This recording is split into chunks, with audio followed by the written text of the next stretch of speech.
ಬೆಳಗಾವಿ ದಕ್ಷಿಣ ಮತಕ್ಷೇತ್ರದಿಂದ ಶ್ರೀ ಅಭಯ Patil sir MAL ಅವರ ಕಾರ್ಯಕರ್ತರು ಇಲ್ಲಿ ಬಂದಿದ್ದೇವೆ. ಇದರ ಮುಂಚೆ ಇನ್ನೂ ಒಂದು 2 ಬಸ್ಗಳು ಬರ್ತಾ ಇದ್ದಾರೆ. ಸುಮಾರು ನಾವು ಒಂದು 250 ಜನ ಇಲ್ಲಿ ಬಂದಿದ್ದೇವೆ. ಈಗ ಈ ಪಾದಯಾತ್ರೆಗೆ ಭಾಗವಹಿಸಲು ನಮ್ಮ ಎಲ್ಲರೂ ಕಾರ್ಯಕರ್ತರು, ಬೂತ್ ಅಧ್ಯಕ್ಷರು, ನಗರ ಸೇವಕರು, ಎಲ್ಲ ಪದಾಧಿಕಾರಿಗಳು ಇಲ್ಲೇ ಬಂದಿದ್ದೇವೆ ನಾವು. ಸರ್, ಏನು ನಿಮ್ಮ ಹೋರಾಟಕ್ಕೆ ಯಶಸ್ಸು ಸಿಗುತ್ತಾ ಅಂತ? 100% ಸಿಗುತ್ತೆ ಸರ್. ಈಗ ನೀವು ನೋಡಿ, ಈಗ ಇಲ್ಲಿ ವಾತಾವರಣ ನೋಡಿ ಹೇಗಿದೆ ಅಂತ. ಈ ವಾತಾವರಣ ನೋಡ್ರೆ ಮುಂದಿನ ಪಕ್ಷದವರು ನೋಡಬೇಕು ಏನಿದೆ ನಮ್ಮದು. ನಮ್ಮ ಭಾರತೀಯ ಜನತಾ ಪಾರ್ಟಿ ಮತ್ತು ನಮ್ಮ ಕುಮಾರಸ್ವಾಮಿ ಅವರು ಏನು ಒಂದು ಕೂಡಿ ಒಂದು ನೇತೃತ್ವದಲ್ಲಿ ಒಂದು ಸರ್ಕಾರ ಮಾಡಿದಾರಲ್ಲ, ಅದು ಅವ್ರಿಗೆ ಗೊತ್ತಾಗಬೇಕು. ಇದೊಂದು ಮೈಸೂರು ಚಲೋ ಯಾತ್ರೆಯನ್ನು ಅವರು ಕಣ್ಣಾರೆ ನೋಡಬೇಕಂತ ನಮ್ಮ ಆಸೆ ಸರ್. ಸರ್, ನಿಮ್ಮ ಪಾದಯಾತ್ರೆ ಮೈಸೂರು ತಲುಪೋವರೆಗೂ ಏನಾದರೂ ರಾಜೀನಾಮೆ ಕೊಡ್ತಾರಂತ ನಿಮ್ಮ ಏನು ಆಶಾಭಾವನೆ ಇದೆಯಾ?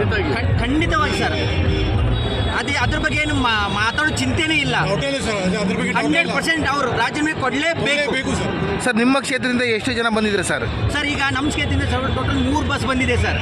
3 ಬಸ್ಸಲ್ಲಿ ಟೋಟಲ್ 256 ಜನ ನಾವು ಇದ್ದೇವೆ. ಅಥವಾ ಮಹಿಳೆಯರು ಸ್ವಲ್ಪ ಜನ ಇದ್ದಾರೆ. ಆ ಮಹಿಳೆಯರು ಸ್ವಲ್ಪ ಲೇಟಾಗಿ ಬರ್ತಾ ಇದ್ದಾರೆ. ಆದರೂ ನಾವು ಎಷ್ಟು ಜನ ಇದ್ದಾರೆ ಎಲ್ಲರೂ ಒಂದೇ ಟೋಟಲ್ ಒಂದು 3 ಬಸ್ಸಲ್ಲಿ ನಾವು ಇಲ್ಲಿ ಬಂದಿದ್ದೇವೆ ಸರ್. ತಮ್ಮ ಹೆಸರು ಸರ್? ನಿನ್ನೆ ಮೊನ್ನೆನೂ ಕಂಟಿನ್ಯೂ ಬಂದಿದ್ದಾರೆ ಸರ್. ಇವತ್ತು 3 ಬಸ್ ಬಂದಿದೆ ಸರ್. 256 ಜನ ನಾವು ಇಲ್ಲಿ ಇದ್ದೇವೆ ಸರ್. ಸರ್, ತಮ್ಮ ಹೆಸರು? ನನ್ನ ಹೆಸರು ಶೈಲೇಶ್ ಶೆಟ್ಟಿ ಅಂತ. ಬೆಳಗಾವಿ ದಕ್ಷಿಣ ಮತಕ್ಷೇತ್ರ ಶ್ರೀ ಅಭಯ ಪಾಟೀಲ್ ಸರ್ ಅವರ ಒಂದು ತಂಡ ಇದು. MAL ಅಭಯ ಪಾಟೀಲ್.